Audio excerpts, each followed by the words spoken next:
no toilet paper, no paper towels, no facial tissue.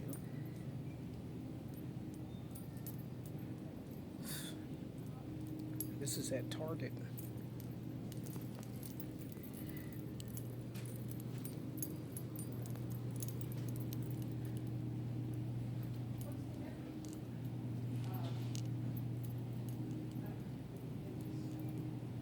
Wow.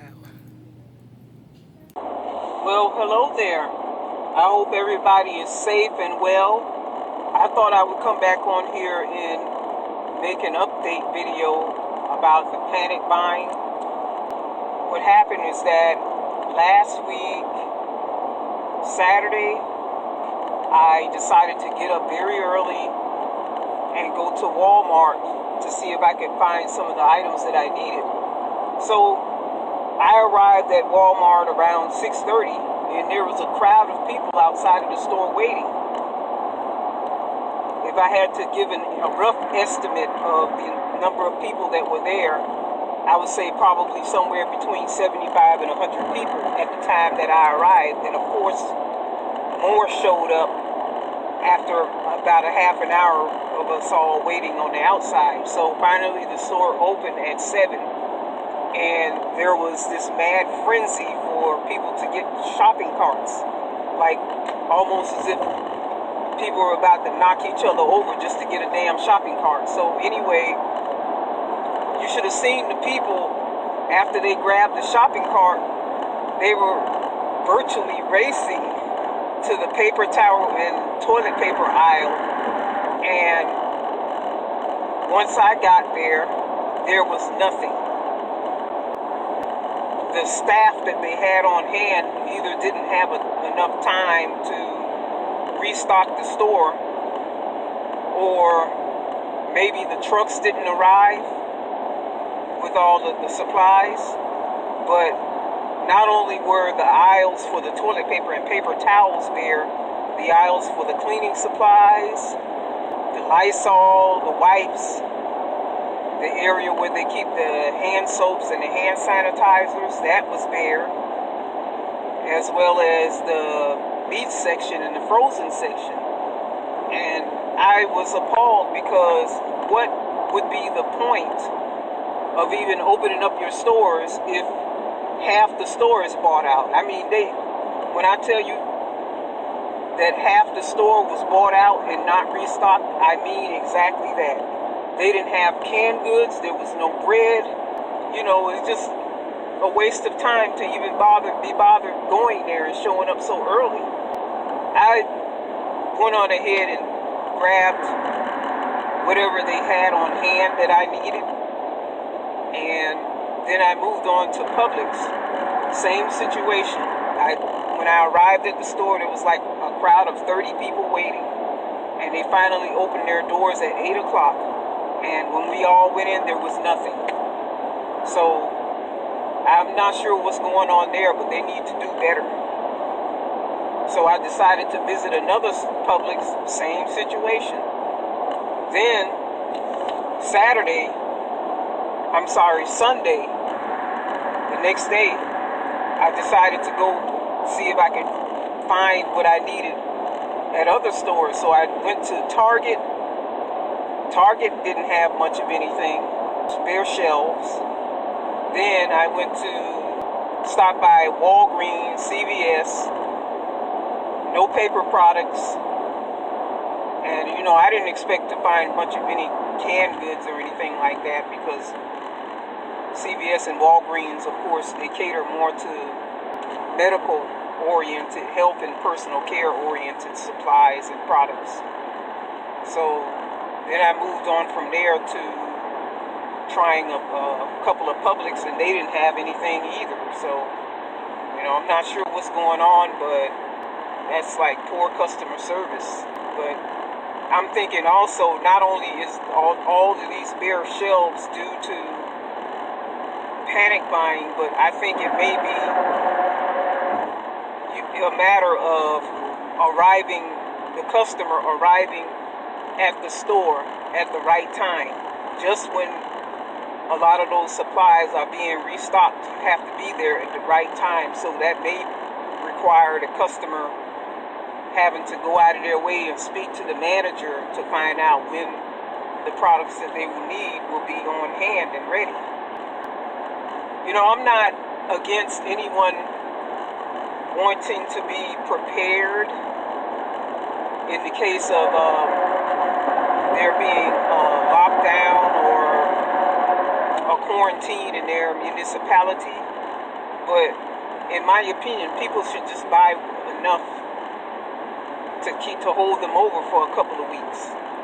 Not this hoarding that you see where people are buying, people that have it like that have the money, are clearing the shelves. If they see, like, for instance, I literally saw this man at the grocery store filling up his grocery cart a couple of weeks ago with canned goods. He wasn't even looking at what type of canned good he was putting inside the cart. He was just, if it was there, he was just grabbing it and putting it in his cart. And that's what I'm saying, like, that's not necessary. And not only is it not necessary, it's inconsiderate and it's selfish, because you're not thinking about what the next person may need. And it's going to take probably several weeks or a month or so to go through all of that damn food. I also think that a lot of this panic buying is due to the way that the media is covering the coronavirus outbreak. Like, that's all you see in the news. Everything else is taking a backseat. Like, the legendary Kenny Rogers died a week or so ago, and sad to say, but I feel as though he got short shrift. It was barely mentioned in the media. His death took a back seat to the coronavirus reporting. And that's all they do. It's like they focus on coronavirus. The whole report is centered around the coronavirus outbreak. And it's great to keep the public informed, but I think they're kind of overdoing it. And that's what's part of what's causing the panic, the fear, and the uncertainty. And then on top of that, you got Donald Trump and these other politicians who are speaking on things that they have no idea what they're talking about, and it's creating a confusion. People should pay more attention to what the experts are saying, like Dr. Anthony Fauci, who is a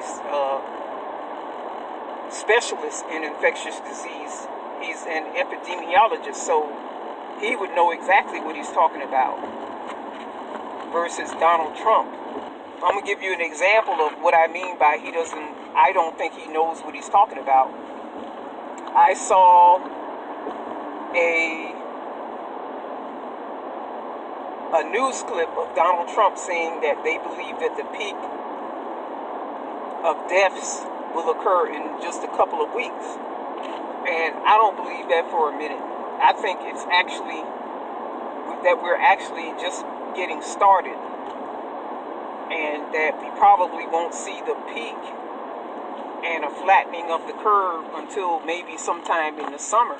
And that is basically contrary to what Donald Trump was saying about the peak being somewhere in 2 to 3 weeks. Is kind of contradictory to what the experts are saying, like Dr. Anthony Fauci, because I also saw an interview on CNN where Dr. Fauci was stating that there will probably, if everything went as planned as far as the quarantines and the lockdown efforts and the social distancing, and everybody did their part and participated in, trying to keep themselves and others safe, then they expect for the death toll to be somewhere in the 100 to 200,000 range.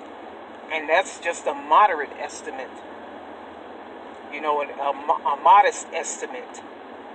It could actually go up into the millions.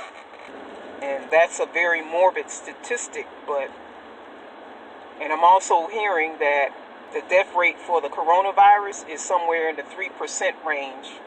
But I personally think that eventually it's going to reach more of the 10% range. It's going to go up to 10%.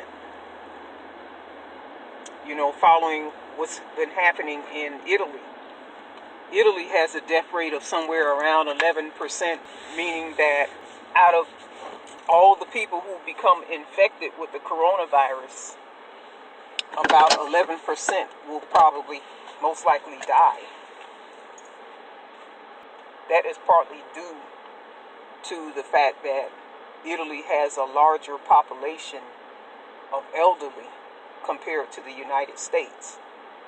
But if I'm to be really honest, in my opinion, I think that the death rate in the United States is going to be higher because of the fact that there are more sick and obese people over here in the United States. The United States leads the world in people who are overweight and obese. We are overstressed. We don't get enough sleep. There are a large population of people who do drugs, don't take care of themselves. They, party, drink too much alcohol. They're stressed. And there's people who have sicknesses in their body and don't even know it. There's people who, because of the fact that we lead such busy lifestyles, people don't take the time to get the checkups. They're not eating right. They're eating a lot of junk food and fast food, and they have illnesses, and they don't know it because a lot of people are of the mindset that if they don't feel any pain in their body and they don't see any symptoms, then they must be okay. They must not have a disease. And some of the illnesses in the United States are asymptomatic at times, like high blood pressure would be one of them. A person could be feeling fine one moment and then drop dead the next moment because they are totally unaware that they have high blood pressure, dangerously high blood pressure, and they have no symptoms. Therefore, they don't think about going to the doctor and getting their checkup and getting themselves on the proper medication to regulate their blood pressure, regulate and control their blood pressure. Anyway, getting back to this panic buying situation, people need to freaking calm down with that.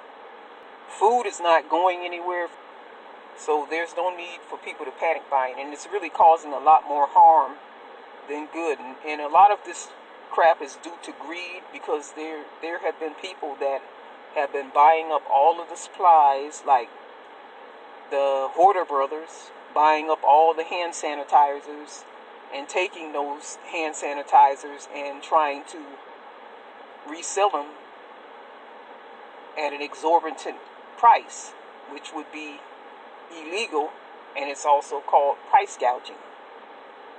But the government stepped in and shut them down. Amazon and these other websites where they were selling the hand sanitizers at exorbitant prices stepped in after numerous complaints and then went ahead and shut them down and removed their listings.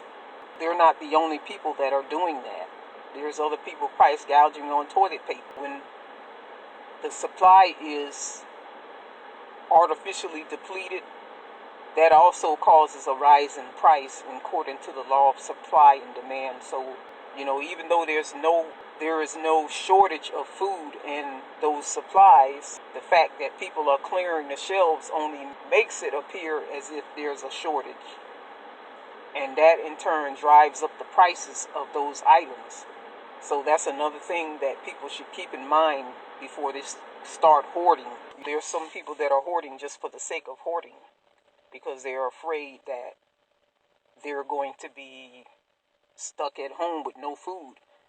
But the thing that people need to remember and be aware of is that these states and municipalities in the United States that are choosing to lock down and quarantine aren't telling their citizens that they can't go to the grocery store, because they know that people need food and people need to go to, shopping. They're only limiting people from going to social gatherings and businesses patronizing businesses that aren't considered essential. So anyway, I guess that's it for this video. I'll holler at y'all in the next one. I'm out.